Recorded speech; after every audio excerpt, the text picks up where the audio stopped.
अज्ञानतिमिरान्धस्य ज्ञानाञ्जनशलाकया चक्षुरुन्मीलितं येन तस्मै श्रीगुरवे नमः।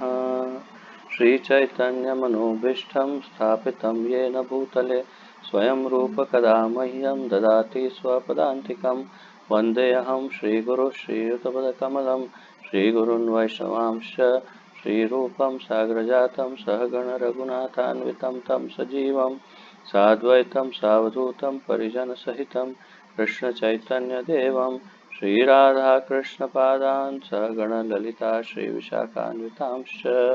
हे कृष्ण करुणा सिंधु दीनबंधु जगत्पते गोपेश गोपिकाकांत राधाकांत नमोस्तुते। तप्त कांचन गौरांगी राधे वृंदावनेश्वरी वृषभानुसुते देवी प्रणमामि हरिप्रिये। वाञ्छाकल्पतरुभ्यश्च कृपा सिन्धुभ्य एव च पतितानां पावनेभ्यो वैष्णवेभ्यो नमो नमः। अनंतकोटि वैष्णववृंद की जय।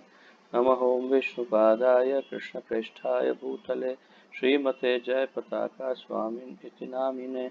नमो आचार्यपादाय निताय कृपाप्रदायने गौरकथाधामदाय नगरग्रामतारिणे। नमः ओं विष्णुपादाय कृष्णप्रेष्ठाय भूतले श्रीमते भक्तिवेदांत स्वामिनिति नामिने। नमस्ते सारस्वते देवे गौरवाणी प्रचारिणे निर्विशेष शून्यवादी पाश्चात्य देशतारिणे। जय श्री कृष्ण चैतन्य प्रभु नित्यानंद श्री अद्वैत गदाधर श्रीवासादि गौर भक्त वृंद। हरे कृष्ण कृष्ण कृष्ण हरे हरे हरे राम राम राम हरे हरे। हरे कृष्ण कृष्ण कृष्ण हरे हरे हरे राम राम राम हरे हरे। हरे कृष्ण कृष्ण कृष्ण हरे हरे हरे राम राम राम हरे हरे। आप सबका बहुत बहुत स्वागत है। और जो नए दो आगंतुक है तापस जी और अक्षय जी, तो इन्हें शायद ये पता नहीं कि हम जब शुरुआत करते हैं तब और क्लास का अंत करते हैं तब थोड़े क्षणों के लिए वीडियो ऑन करना चाहिए। तो अगली बार से ध्यान रखेंगे ये दोनों, अगर सुन रहे हैं तो पर्दे के पीछे। तो आइए क्लास की शुरुआत करते हैं। आज वैसे मैं जितना हंसी मजाक में देख रहा हूँ, वैसे विषय आज ऐसा नहीं है। विषय बहुत ही गंभीर है, परंतु इसमें हमारे लिए कोई बहुत क्या कहते हैं चिंता का विषय नहीं है। तो आप चिंता मत करिए, परंतु हाँ विषय बड़ा गंभीर है। तो आइए, अत्यंत सुमधुर और बहुत ही ज्ञानमय, जो हमें बहुत सारा ज्ञान प्रदान कर रहा है, अथाक ज्ञान का समुद्र जो है, ऐसे श्री भक्ति रसामृत सिंधु का अध्ययन प्रारंभ करते हैं। और श्री भक्ति रसामृत सिंधु में अब हम चौथे चरण में, चौथे विभाग में हम जो 7 गौण भक्ति के रस है, उसमें आज हम रौद्र भक्ति रस का अध्ययन करने वाले हैं। और अध्याय है 47वां अध्याय, चैप्टर नंबर 47। और इसके अंतर्गत हम रौद्र भक्ति रस का आज अध्ययन करेंगे। तो आइए शुरुआत करते हैं। रौद्र भक्ति रस अर्थात क्रोध। तो जैसे मैंने बताया कि आज का विषय गंभीर है, क्रोध। अब अगर आप चाहें तो वीडियो अपना बंद करना हो तो कर सकते हैं, ताकि आपका डेटा उतना उपयोग में कम आए। तो रौद्र भक्ति रस अर्थात क्रोध। तो रौद्र, रुद्र हमने सुना है। रुद्र का अर्थ है भगवान शिव को या उनके अवतारों को रुद्र कहते हैं। परंतु रुद्र का अर्थ है जो रोता है वास्तव में। परंतु रौद्र का अर्थ रुद्र से भिन्न है। रौद्र का अर्थ है जो रुद्र जैसे क्रोधित होते हैं अर्थात कि शिव जी, तो उस प्रकार क्रोध को रौद्र कहा है।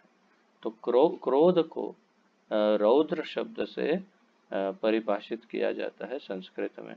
इसलिए रौद्र भक्ति रस अर्थात क्रोध का, क्रोधमय भक्ति रस। परंतु क्या ये हमारे सामान्य जीवन के सामान्य क्रोध के समान है या नहीं, उसका हम अभी अभी पता लगा लेंगे।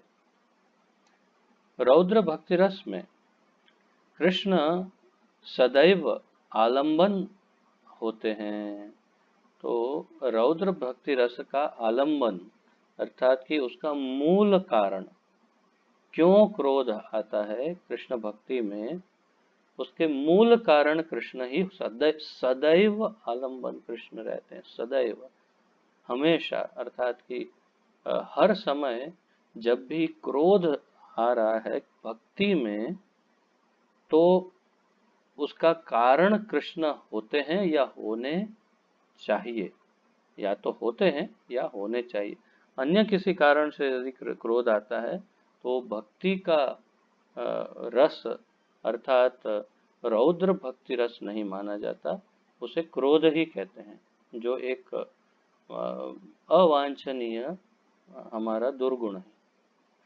परंतु यदि वो कृष्ण भक्ति के संदर्भ में हो तो वो वांछनीय है, इच्छनीय है।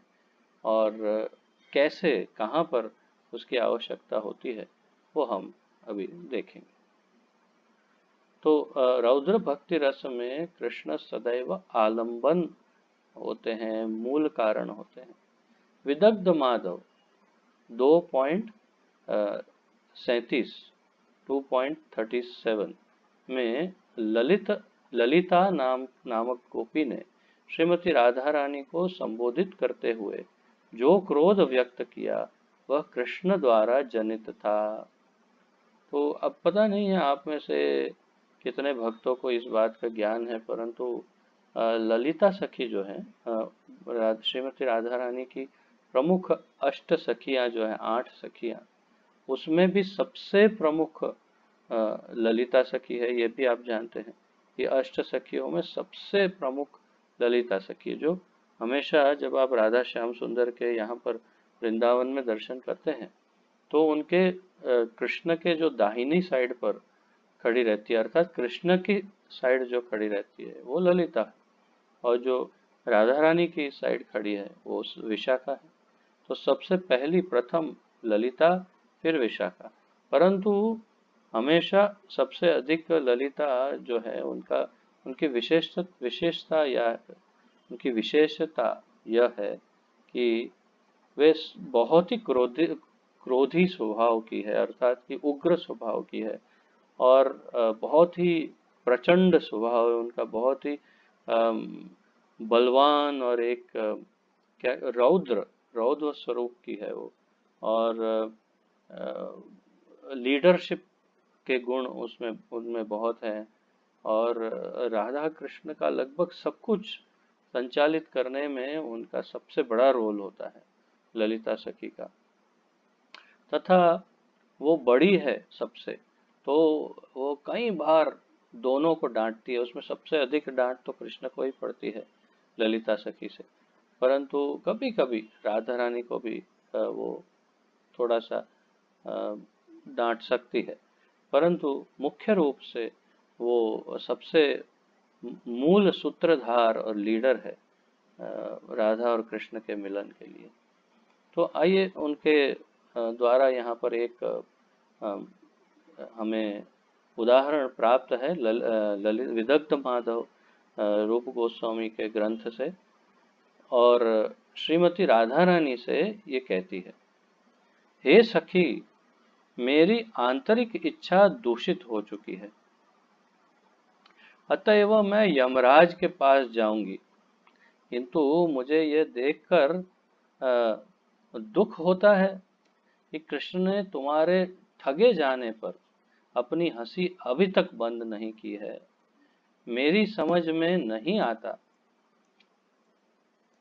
आ रहा कि तुमने ग्वालों के पड़ोसी इस कामुक नवयुवक को अपनी प्रेम की संपदा कैसे सौंप दी। देखिए कितनी कितनी उग्रता है उसकी बात में, कितना क्रोध है उसकी बात में है। कई बार क्रोध व्यक्त करने के बहुत सारे तरीके होते हैं। एक तरीका, विशिष्ट तरीका क्रोध का यह है कि कुछ भी ना बोला जाए। कुछ भी ना बोल करके भी ऐसा क्रोध व्यक्त हो सकता है कि अच्छे अच्छे उसके सामने घुटने टेक दे। ये कई बार माताओं को ये अच्छा आता हो, वो कभी बात ना करे और बात नहीं करे और मुंह फेरे और सामने वाला बस घुटनों पे आ जाए। तो ऐसा ऐसा भी कभी कभी होता है। अब ये मेरी बात सुनते ही समदर्शी प्रभु ने अपना वीडियो बंद कर दिया, पता नहीं उनको क्या हो गया। जो भी हो, परंतु शायद उनको ऐसा कुछ अनुभव होगा। जो भी हो, तो तात्पर्य यह है कि क्रोध व्यक्त करने के कई तरीके हैं। उसमें से एक तरीका ये भी है कि कुछ बोल के क्रोध व्यक्त किया जाए। और बोलने में कई लोगों की जीभ जो है वो कैंची के समान होती है, और वो ऐसा काटती है कि बस कुछ बाकी नहीं रहता। तो कई बार वाणी से भी अत्यंत क्रोध व्यक्त किया जा सकता है। तो ये यहाँ पर ललिता सखी अपनी वाणी से कृष्ण के प्रति जो क्रोध है वो राधा रानी पर निकाल रही है। कृष्ण के प्रति जो क्रोध है उसको राधा रानी के ऊपर डाल रही है। देखो, मेरी आंतरिक इच्छा दूषित हो चुकी है। मेरी अंदर की जो इच्छा है वो दूषित दूषित हो चुकी है, अर्थात बिगड़ गई है, खराब हो गई है, मैली हो गई है अंदर की इच्छा। अब मुझे इच्छा नहीं, क्या नहीं इच्छा है, जीने की इच्छा नहीं है। अतः मैं यमराज के पास जाऊंगी, मैं मरना चाहती हूँ, कहती है ललिता सखी। इतनी अम, अंदर से परेशान हो गई।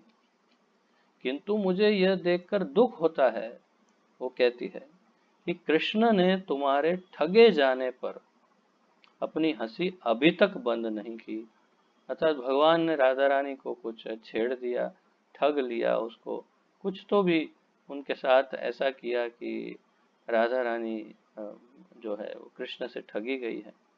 तो इतना होने पर भी वो फिर कृष्ण, भगवान तो छेड़ते ही रहते हैं सबको, राधा रानी क्या, गोपियां क्या, सबको छेड़ते रहते हैं। तो छेड़ते छेड़ते फिर जब वो ठग ली गई तो उनको हंसी आई और हंसने लगे। और फिर भी लंबे समय तक उनकी हंसी बंद नहीं हो रही थी। तो ये देख करके वो कहती है ललिता सखी कि मेरी समझ में तो ये नहीं आ रहा है कि तुमने इस ग्वालों के पड़ोसी इस कामुक नवयुवक को, उनको कामुक कहती है क्योंकि जानती है कि बहुत सारी गोपियों के पीछे ये पड़ा है और गोपियां उनके पीछे पड़ी है। तो कहती है कि ये कामुक नवयुवक को अपनी प्रेम की संपदा, संपदा अर्थात संपत्ति, अर्थात धन, प्रॉपर्टी, जो भी है, अपनी संपत्ति जो है, तो प्रेम से बड़ी क्या संपत्ति हो सकती है किसी के पास। सबसे बड़ी संपत्ति प्रेम ही है किसी के भी पास। तो वो संपत्ति किसी ऐसे वैसे व्यक्ति को नहीं दी जाती। तो ये कहती है कि तुमने अपने प्रेम की संपदा, संपत्ति इस कामुक नवयुवक को कैसे दे दी, सौंप दी, वो मुझे समझ में नहीं आ रहा है। और इस बात से एकदम क्रोधित हो गई है ललिता सखी। तो ये पहला उदाहरण है रौद्र भक्ति रस का। भक्ति रस क्यों कह रहा हूँ, क्योंकि सब कुछ कृष्ण और श्रीमती राधा रानी के ही संदर्भ में है। कभी कभी कृष्ण को देखकर जरती कहती कहती, अब तो जानते हैं जरती, कई बार नाम आ चुका है, अरे तरुणियों की संपत्ति के लुटेरे, मैं अपनी पुत्र वधू की ओढ़नी तुम्हारे पास देख रही हूँ। तो जरती जरती ने गालियां देना शुरू किया भगवान को कि तरुणियों की संपत्ति के लुटेरे। तो जो छोटी छोटी बच्चियां, तरुणियां अर्थात कि जो 12 से लेके 16 वर्ष के बीच की जो कन्याएं होती है, तरुणियां, उनको उनकी संपत्ति के लुटेरे, अर्थात उनके प्रेम के, उनके हृदय के लुटेरे। मैं तुम अपनी पुत्र वधू की ओढ़नी तुम्हारे पास देख रही हूँ। अब पुत्र वधू की बात कर रही कि उनकी पुत्र वधू तरुणी होगी, बहुत ही छोटी लड़की होगी। उस समय तो बहुत जल्दी शादी करते थे ना। तो अपनी बहू की ओढ़नी को कृष्ण के पास देख रही है वो, और इससे अत्यंत क्रोधित हो गई है। और फिर कहती है, फिर वह वृंदावन के सारे वासियों को यह बताने के लिए कि इस नंद के छोकरे ने उसकी पुत्र वधू के गृहस्थ जीवन को किस तरह से आग लगाई है, जोर से चिल्लाने लगी। तो पहले कृष्ण को गालियां दी, और फिर पूरे वृंदावन वासियों को पता चले कि ये कैसा है, ये लड़का, इससे दूर रहना, बच के रहना, कोई उसको दंड दो, ये सब कहने के लिए जोर जोर से चिल्ला चिल्ला के बोलने लगी और चिल्लाने लगी कि ये कहकर, ये बताने के लिए कि उसकी उसके गृहस्थ जीवन में, उसके पुत्र वधू के गृहस्थ जीवन, उसके बेटे के गृहस्थ जीवन में कैसे इसने आग लगाई। देखिए, तो बहुत ही ये है रौद्र भक्ति रस, क्योंकि इसमें भी कृष्ण है। तो जिस किसी में भी क्रोध हो और कृष्ण हो, क्या उसे रौद्र भक्ति रस कहा जा सकता है? तो इस प्रश्न का आप प्रश्न समझ रहे हो तो, कि जिस किसी में कृष्ण हो और सामने कहीं भी क्रोध हो, तो क्या उसे रौद्र भक्ति रस कहा जा सकता है? इस प्रश्न का उत्तर अंतिम दो लाइन में, दो पंक्तियों में, लास्ट टू सेंटेंस में हमारे आचार्य देंगे। तो तब तक आगे बढ़ते हैं, एक एक उदाहरण का आनंद लेते हैं। इसी प्रकार का कृष्ण के प्रति करुणामय प्रेम रोहिणी देवी ने व्यक्त किया जब उसे यमलार्जुन वृक्षों जिनसे कृष्ण को बांधा गया था कि गिरने की गर्जना सुनाई पड़ी। तो देखिएगा, आप कभी कभी आपको कुछ कुछ ऐसी छोटी छोटी गलतियां या छोटी छोटी बातें यहाँ नजर आएंगी। ये भगवान को यमलार्जुन वृक्षों से नहीं बांधा गया था, उनको उखल से बांधा गया था, जबकि यहाँ पर बताया है कि यमलार्जुन वृक्षों से बांधा गया। तो कहाँ से ये छोटी छोटी गलतियां आ रही है, वो बताना मुश्किल, क्योंकि रूप गोस्वामियों ने तो सिर्फ उन्होंने तो सिर्फ श्लोक ही बताए हैं, और श्लोक में ऐसी गलतियां ये अधिकतर, जैसे मैंने देखा है कि ये महात्मा जो भी हैं जिन्होंने हिंदी में अनुवाद किया, उनसे ही बहुत बड़ी बड़ी गलतियां हुई है। आगे भी एक और गलती आएगी। तो जो भी हो, यमलार्जुन वृक्षों को के गिरने की गर्जना सुनाई पड़ी। तो रोहिणी देवी कौन है? बलराम जी की माता, भगवान श्री बलराम की माता। तो बलराम जी की माता रोहिणी देवी और यशोदा मैया सब एक ही घर में रहते हैं, एक साथ ही रहते हैं। और रोहिणी देवी को कृष्ण के लिए भी अत्यंत वात्सल्य प्रेम तो है ही, और उनके लिए चिंता भी है। तो ये आवाज आई जोर से, एकदम दो वृक्ष गिरे। तो सारा पड़ोस उस स्थान की ओर तुरंत चल पड़ा जहां यह दुर्घटना घटी थी, और रोहिणी देवी ने इस अवसर पर माता यशोदा को इस प्रकार फटकारा। तो अर्थात कि सब लोग वहां पर पहुंच गए दौड़ते दौड़ते। यशोदा मैया, फिर नंद बाबा भी आए, सब आए, बच्चे भी थे वहां। देखा कि दो वृक्ष पड़े हुए हैं और बीच में कन्हैया है, और सब लोग अत्यंत डर गए, भयभीत हो गए। इतने बड़े बड़े वृक्ष गिरे कैसे? बच्चों को पूछा, बच्चों ने बोला, कृष्ण बीच में से निकला, जोर से ऐसे गिरा दिया। क्या, अब क्या, ये बच्चों को कुछ भी बोलने की आदत है। जाओ जाओ खेलो इधर से, जाओ भागो। कुछ भी बोलते हैं, ऐसा हो सकता है? तो उन्हें तो पता ही नहीं, बस यही चिंता में कि ये वृक्ष गिरे कैसे और कृष्ण बच गया, और ये यहाँ कैसे पहुंचा, और ये उखल बंधा हुआ है। तो पता चला कि यशोदा ने बांधा है।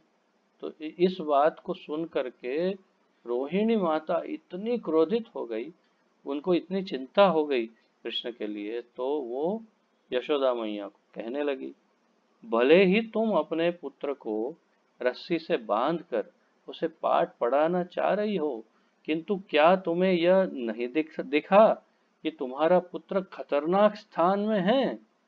वृक्ष पृथ्वी पर गिर रहे हैं और वह वहां पर मटर गश्ती कर रहा है। मटर गश्ती शब्द बहुत विचित्र शब्द है हिंदी का, परंतु मस्ती कर रहा है, खेल कूद कर रहा है ऐसे। तो छोटे बच्चे जो कुछ न कुछ उठपटांग करते रहते हैं, उसे मटर गश्ती कहते हैं कभी कभी।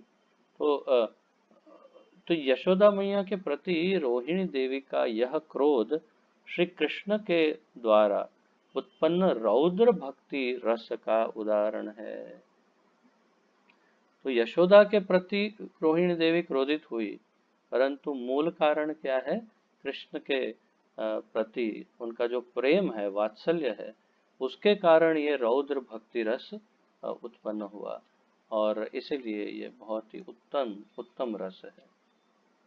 एक बार कृष्ण ने ग्वाल मित्रों के साथ चरागाह में गवें चरा रहे थे, तो उनके मित्रों ने तालवन चलने के लिए याचना की, जहां गधे के रूप में उपद्रवी असुर गर्दभासुर रहता था। तो यहाँ पर गर्दभासुर कहा है, वास्तव में व्हाट इज इट? धेनुकासुर। तो उसका नाम वास्तव में जैसे हम पढ़ते हैं धेनुकासुर है, परंतु यहाँ पर गर्दभासुर गर्दभासुर कहा है। तो पर ये तो सत्य है कि गर्दभ अर्थात गधा, और शायद हो सकता है उसे गर्दभासुर भी कहते हों। तो गधा जो गधे के रूप में है, तो कृष्ण के मित्र उस जंगल के वृक्षों के मधुर फल खाना चाहते थे। ताल वन में मधुर ताल वृक्ष को खाना चाहते, किंतु वे उस असुर के भय से वहां नहीं जा रहे थे। फलतः उन्होंने कृष्ण से प्रार्थना की कि वे वहां चलकर गर्दभासुर का वध करें।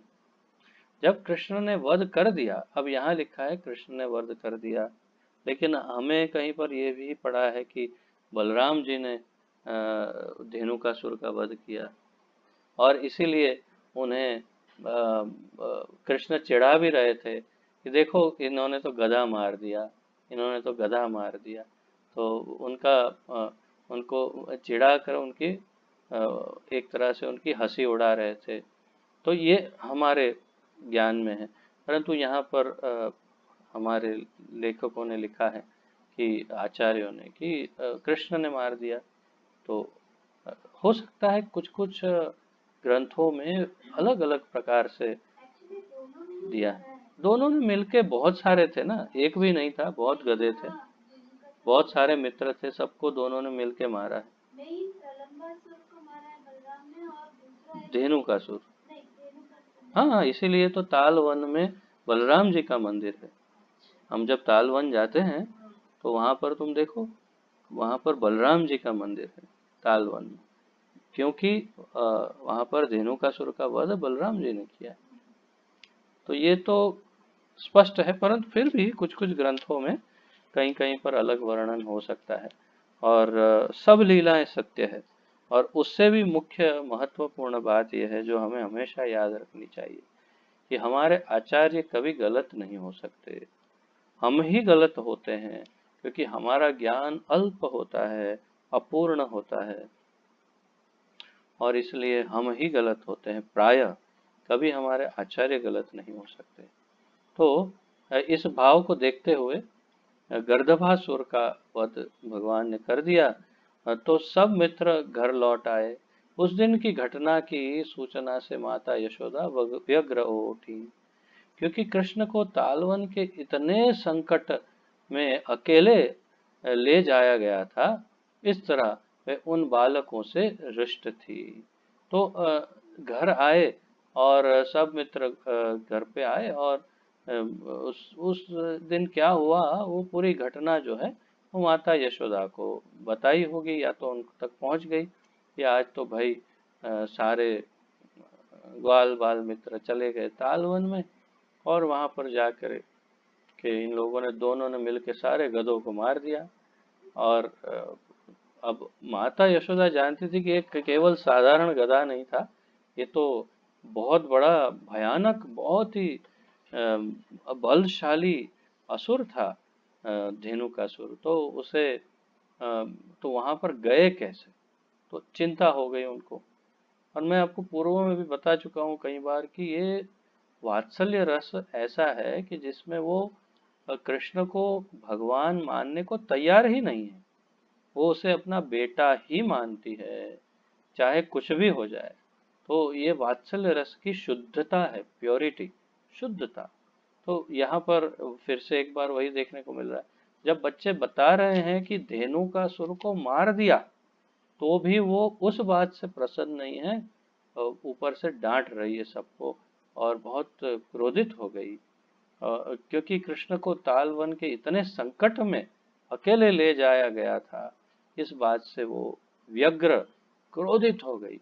इस तरह वे उन बालकों से रिष्ट थी, तो सभी बच्चों से वो नाराज हो गई यशोदा मैया। तो ये है कृष्ण प्रेम के कारण रौद्र भक्ति रस का एक और उदाहरण।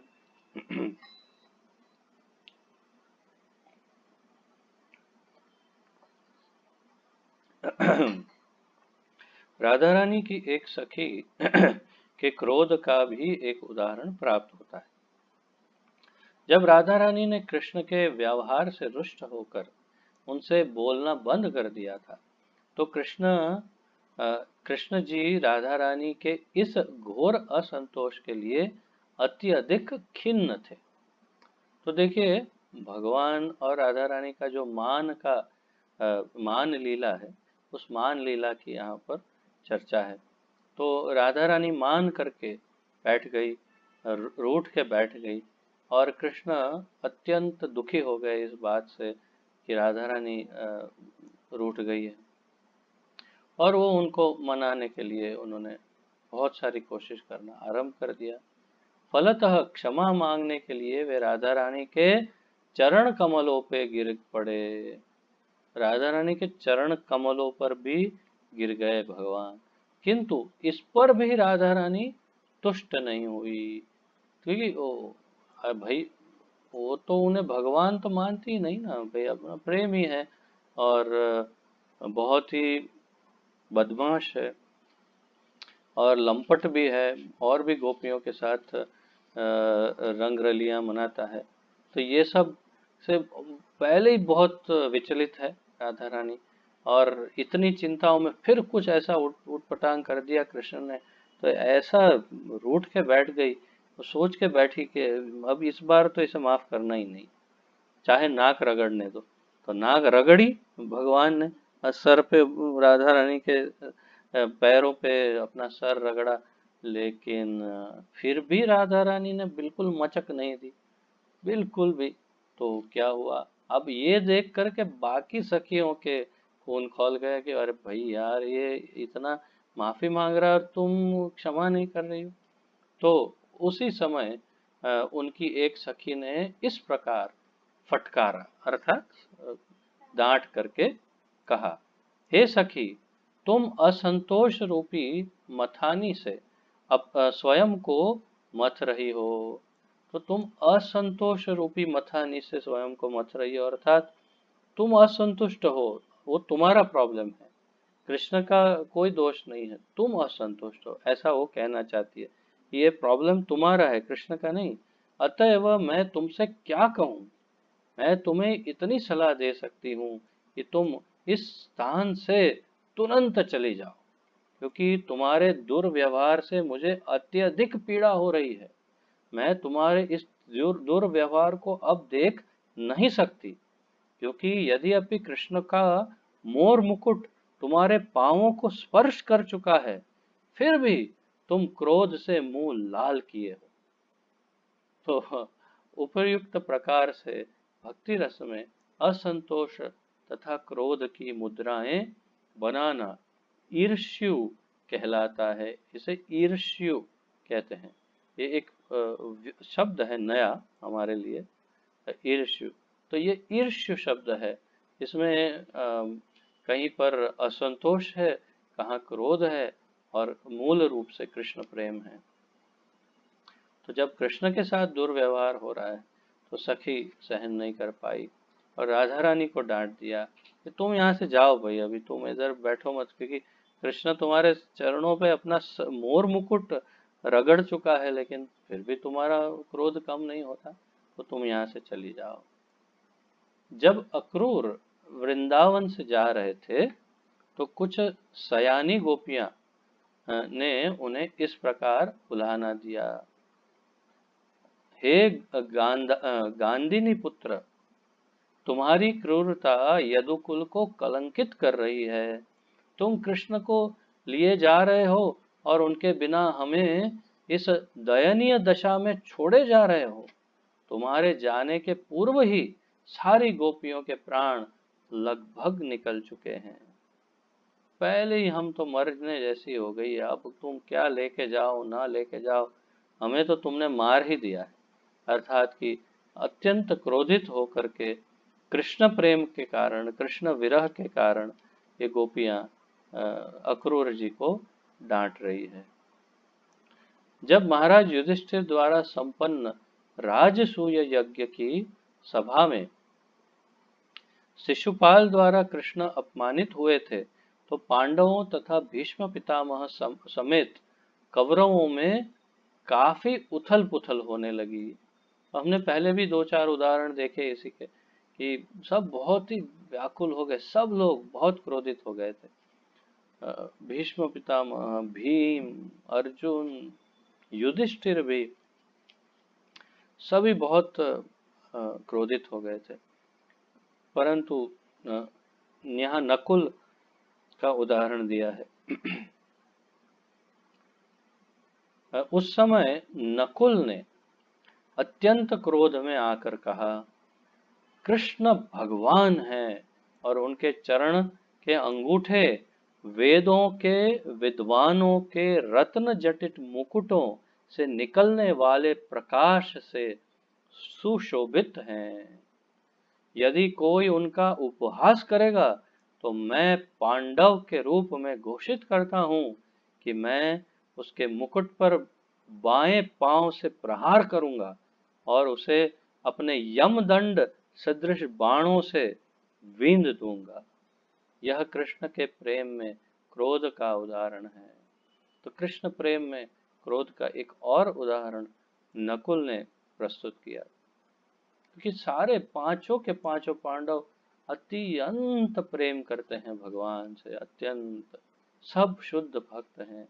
और तो नकुल और सहदेव के बहुत कम डायलॉग देखते हैं हम महाभारत में, परंतु नकुल ने इस समय अपने तीन बड़े भाई होते हुए और इतने सारे वरिष्ठ उनके घर के सदस्य होते हुए भी वो अपने आप को रोक नहीं पाए कृष्ण प्रेम के कारण।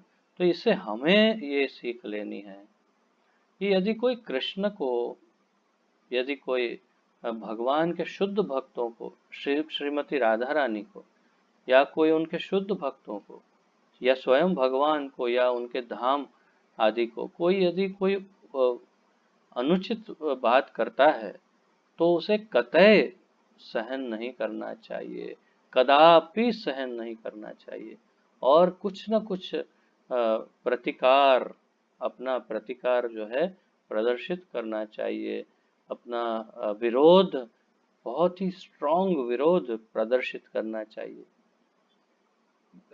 झगड़ा, गाली गलौज, मारा मारी ये नहीं कह रहे हैं हम केवल अपने प्रतिकार को, अपने विरोध को प्रदर्शित करने को कह रहे हैं, और ये अवश्य करना चाहिए। और ये न करने पर हम स्वयं उस अपराध के भागी बन जाते हैं। अगर हम उसे चुपचाप सुन ले या सहन कर ले तो हम उस अपराध के भागी बनते हैं। और भागी बने ना बने, हमें यदि कृष्ण से प्रेम है, श्रीमती राधा रानी से, उनके सब भक्तों से यदि प्रेम है, तो हमें कभी भी सहन नहीं करना चाहिए। हमें कोई ऐसा कार्य नहीं करना है जिससे किसी को क्षति पहुंचे शारीरिक या मानसिक किसी प्रकार का नुकसान हो, परंतु अ, विरोध तो अवश्य प्रस्तुत करना चाहिए, प्रदर्शित करना चाहिए। और यही सर्वोत्तम धर्म है। और हमारा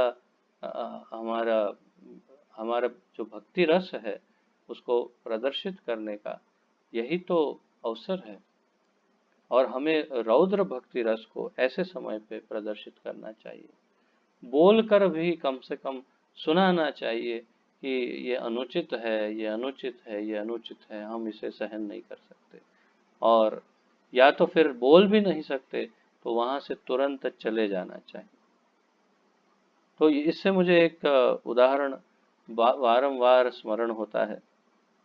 हमारे किसी अ, मिलने जुलने वालों में कभी मैं और मेरी पत्नी एक बार बात कर रहे थे। कोई परिचित व्यक्ति थे और उन्होंने अचानक बात बात में श्रीमती राधा रानी के लिए कुछ अनुचित कह दिया। और उनके कहते ही मेरी पत्नी इतनी अधिक व्याकुल हो गई कि उसी समय, क्योंकि वे बड़े बुजुर्ग थे तो उनको कुछ अनुचित नहीं कह सकती थी, तो उसी समय उसने उस स्थान का त्याग कर दिया, उसी समय वहां से चली गई। और उस दिन से लेकर आज तक उसने उस व्यक्ति से बात नहीं की है। और ये बिल्कुल संपूर्ण रूप से उचित है, क्योंकि जो कृष्ण या श्रीमती राधा रानी को जो अनुचित बात कहे, उनके लिए यदि हम विरोध प्रदर्शित नहीं करेंगे तो फिर हमारी भक्ति और हमारे जीवन का क्या लाभ है, क्या मोल है। और यही रौद्र भक्ति रस का प्रदर्शन है, एक उदाहरण आपके लिए। तो आप लोग के लिए भी यही सीख रहेगी कि कभी भी ऐसा मौका आए जीवन में तो अपना विरोध बहुत ही स्पष्ट रूप से प्रदर्शित करना चाहिए, सहन नहीं करना चाहिए। इस प्रकार के दिव्य रौद्र रस में कभी कभी व्यंग वचन, वक्र दृष्टि तथा अनादर देखा जाता है। तो किस प्रकार से क्रोध प्रकट होते हैं, उसके जो अलग अलग रूप है।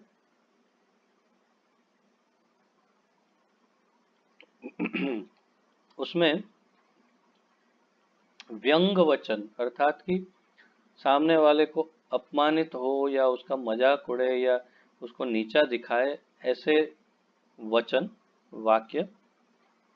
वक्र दृष्टि अर्थात एकदम ऐसे तिरछी आंख करके या ऐसे क्रोध में देखना।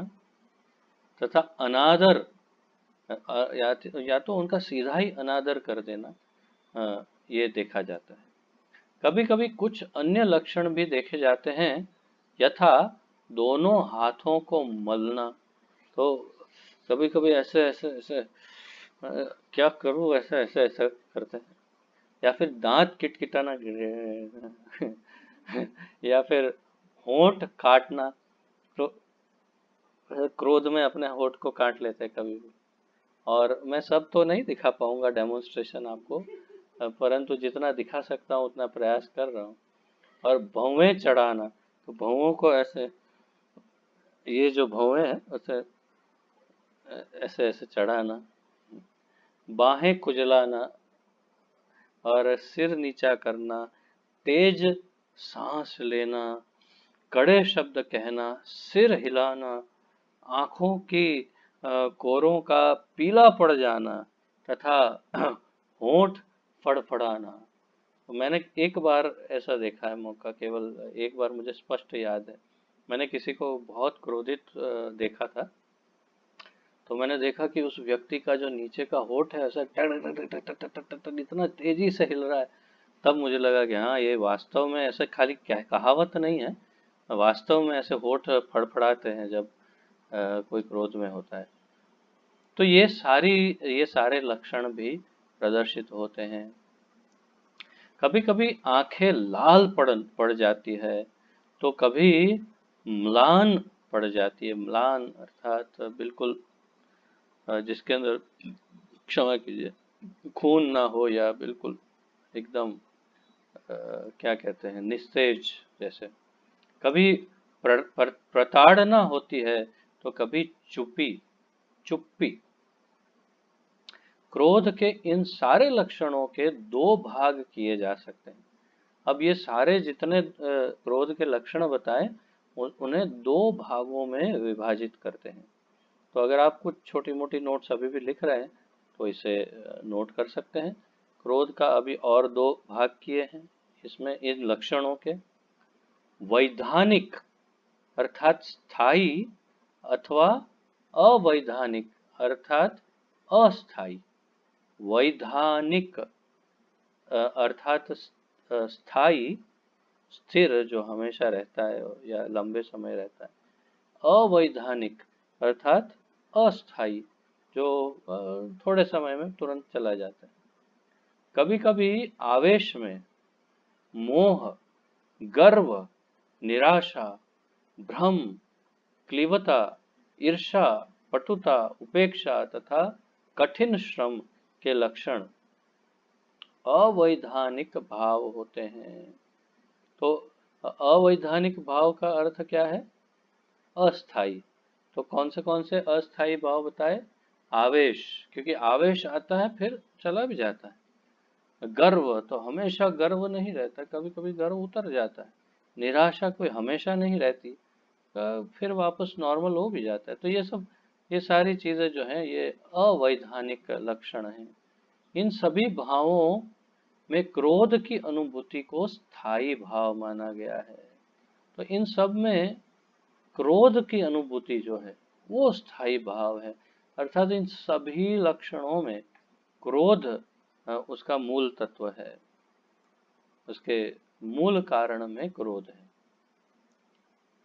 जब जरासंध ने क्रोधित होकर मथुरापुरी पर आक्रमण कर दिया तो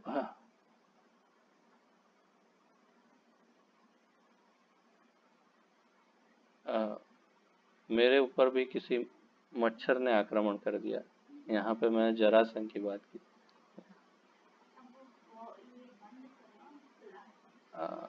नो प्रॉब्लम, कुछ है कीड़ा जैसा, तो हो सकता है जरासंध ही कीड़ा के रूप में घूम रहा हो और मेरे कहने से मुझ पर ही क्रोधित हो गया। तो जब जरासंध ने क्रुद्ध होकर मथुरापुरी पर आक्रमण कर दिया तो उसने कृष्ण को व्यंग्यपूर्ण नजर से देखा। व्यंग्यपूर्ण नजर से देखा। उस समय बलदेव ने अपना हल उठाया और जरासंध को अपनी लाल पीली आंखें दिखाई कि तू मेरे भाई को देख रहा है, अब तू देख तेरा मैं क्या करता हूँ। तो ये कृष्ण प्रेम में रौद्र भक्ति रस का एक और उदाहरण। विदग्ध माधव में प्रसंग आता है। अब यहाँ पर हिंदी में बहुत स्पष्ट रूप से गलती की है अनुवादक ने, अनुवादक महोदय ने यहाँ पर स्पष्ट गलती की है। आपके बांग्ला किताब में क्या है वो आप देख लीजिए। यहाँ हिंदी में लिखा है विदग्ध माधव में प्रसंग आता है कि जब राधा रानी की माता पौर्णमासी ने, तो राधा रानी की माता पौर्णमासी ऐसा लिखा है। गुजराती में भी यही गलती की है। और अंग्रेजी जो ओरिजिनल है जिसमें प्रभुपाद जी ने जो लिखा है उसमें प्रभुपाद जी ने ऐसी गलती नहीं की है। तो अर्थात कि जो अनुवादक महोदय है या महोदया भी हो सकती है, जो भी हो, उन्होंने यहाँ पर अपनी तरफ से उनको एक और माता प्रदान कर दी है राधा रानी को, पौर्णमासी। लेकिन यहाँ पर राधा रानी उन्हें माता के रूप में उद्देश्य करती है, हे माता कह के पुकारती है। उसका अर्थ ये नहीं कि वो माता हो गई।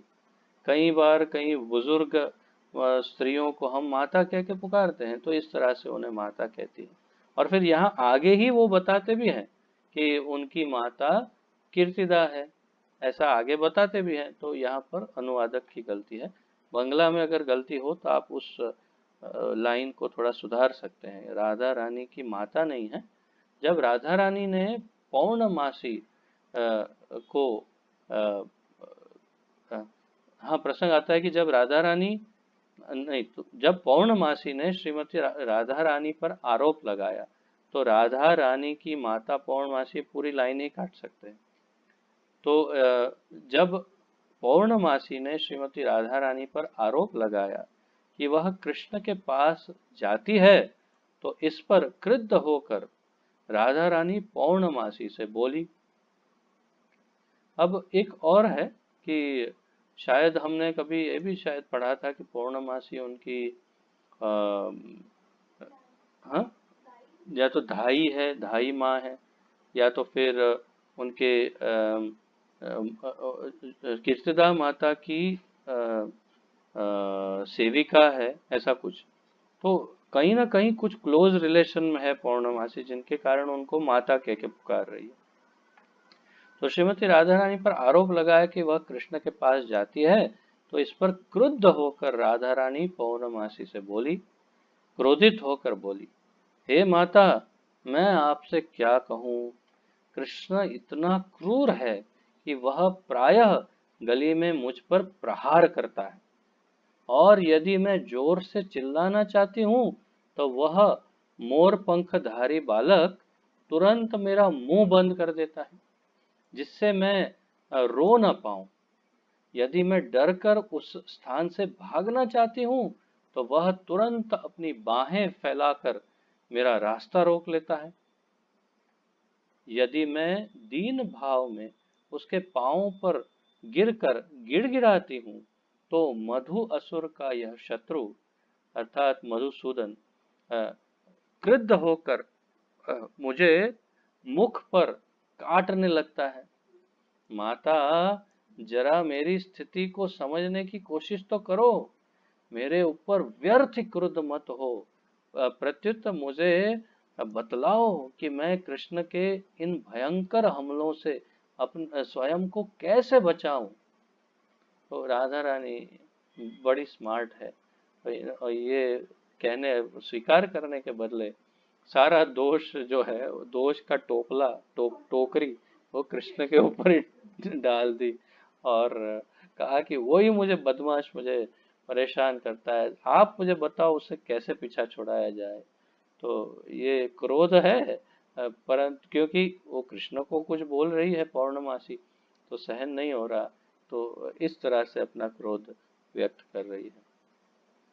कभी कभी समान धर्मी व्यक्तियों में कृष्ण प्रेम के कारण रौद्र रस के लक्षण दिखते हैं। तो एक समान व्यक्ति जो होते हैं उनमें भी, या एक समान धर्मी बताया, अर्थात कि एक जैसे बुद्धि वाले जो लोग हैं उनमें भी कभी कभी रौद्र लक्षण। तो जटिला और मुखरा के बीच यहाँ पर झगड़ा बताया है। जटिला तथा मुखरा के बीच होने वाले झगड़े में ऐसे ही क्रोध का उदाहरण मिलता है। जटिला राधा रानी की सास थी और मुखरा उसकी पड़नानी थी। पड़नानी अर्थात नानी की माता, पड़नानी, नानी की भी माता। तो उसका अर्थ ये हुआ कि कीर्तिदा सुंदरी की माता, उस समय तो बड़ा लंबा आयुष्य था। तो जटिला राधा रानी, हाँ, और दोनों ही कृष्ण द्वारा राधा रानी को गली में व्यर्थ तंग किए जाने के विषय में बातें कर रही थी। दोनों बात कर रही थी कि कृष्ण राधा रानी को तंग करता है। तो जटिला ने कहा, अरे दुर्मुख मुखरे, दुर्मुख मतलब खराब मुख वाली मुखरे, तुम्हारे शब्दों को सुनकर मेरे हृदय में आग सी लग रही है। तो तुम ये सब जो कह रही हो सुनकर मेरे हृदय में आग लग रही है। मुखरा ने उत्तर दिया, अरे पापिनी जटिला, तुम्हारी बातें सुन सुनकर मेरा सिर दर्द करने लगा है। तुम्हारे पास इसका सबूत नहीं है कि मेरी नातिन कीर्तिदा की पुत्री राधा रानी, देखिए यहाँ स्पष्ट लिखा है ना, कीर्तिदा की पुत्री राधा रानी पर कृष्ण ने हमला किया है। इसका तुम्हारे पास कोई सबूत नहीं है, तो ये पापिन जटिला, तुम्हारी बात सुनकर मेरा सर दर्द कर रहा है। तो ये दोनों को क्रोध आ रहा है एक दूसरे पर, और मूल रूप से इनका क्रोध कृष्ण पर है। और इसीलिए ये अ, रौद्र भक्ति रस का ही एक प्रकार है। एक बार जब राधा रानी कृष्ण द्वारा दिए गए हार को उतार रही थी, तो उनकी सास जटिला ने अपनी सखी से कहा, सखी, यह हार जो तुम देख रही हो, इसे कृष्ण ने राधा रानी को भेंट किया है। वह इसे लिए हुए है, किंतु इतने पर भी वह हमें यह बताना चाह रही है कि कृष्ण से उसका कोई संबंध नहीं है। अर्थात कि ये ऐसा नाटक कर रही है, उसका दिया हुआ हार पहनती है, फिर भी हमें ऐसा बोलती कि हमारा कृष्ण से कोई संबंध नहीं। तो इससे क्रोध उत्पन्न कर रही है। तो इस प्रकार रौद्र भक्ति रस के बहुत सारे उदाहरण श्रील रूप गोस्वामी ने हमारे सामने प्रस्तुत किए। और अंत में जैसे मैं बता रहा था कि कृष्ण के संबंध में क्या हर प्रकार के क्रोध को भक्ति रस कहा जा सकता है, इसका उत्तर अब हमें हमारे आचार्य इन दो इस एक वाक्य में दे देते हैं, और वो है, शिशुपाल जैसे व्यक्तियों की कृष्ण से स्वाभाविक ईर्ष्या को कृष्ण के साथ रौद्र भक्ति के रूप में या रौद्र भक्ति रस के रूप में स्वीकार नहीं किया जाना चाहिए। अर्थात कि जो कृष्ण के प्रति जो द्वेष के कारण, क्रोध के कारण, ईर्ष्या के कारण जो कृष्ण को उल्टा सीधा बोल रहे हैं, ऐसा शिशुपाल उस क्रोध को, शिशुपाल जैसे क्रोध को भक्ति रस के रूप में स्वीकार नहीं किया जा सकता, नहीं किया जाना चाहिए। तो हमारे लिए बहुत स्पष्ट मैसेज है, जो कृष्ण के बहुत निकटतम संबंधी हैं, जो हृदय से मूल रूप से कृष्ण से प्रेम करते हैं, परंतु बाहर से क्रोध दिखाते रहते हैं, वो अलग बात है, वो कृष्ण लीला में। परंतु शिशुपाल जैसे वास्तविक द्वेषी को भक्ति रस में नहीं स्वीकार किया जा सकता। तो आज के लिए इतना ही। किसी का कोई प्रश्न आदि हो तो पूछ सकते हैं, अन्यथा हम यहीं पर विराम लेंगे।